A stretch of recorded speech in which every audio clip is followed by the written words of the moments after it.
So iPS cells means induced pluripotent stem cells. That's the acronym of the letters, and that's a term that was coined by a Japanese scientist, Shinya Yamanaka, based on a discovery that they made in 2006, where they found basically a way to take a cell that can be taken from any of us, and what they discovered is a methodology basically to take those cells and make them go back in time. Every biology book which precedes this discovery basically says that a cell goes from one tissue type to another tissue type and it only goes in that direction.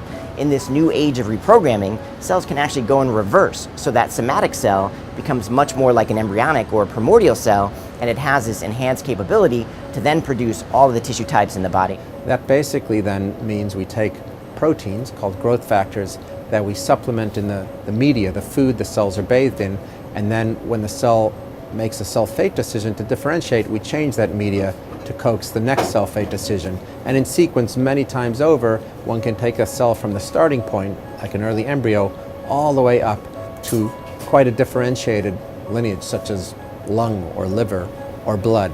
Now, of course, when I say this, it sounds like it's very easy, that we can take like a recipe like when you cook.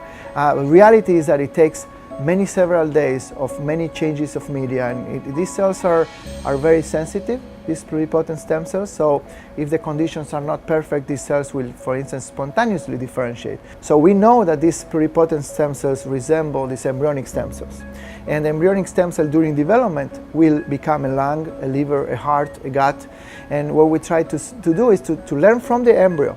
So what are the cues? What are the signaling cascades that are triggering these cells for these cells to become a lung, to become a liver? And that's basically, we try to simulate or recapitulate that in vitro, putting these goodies in the media, basically.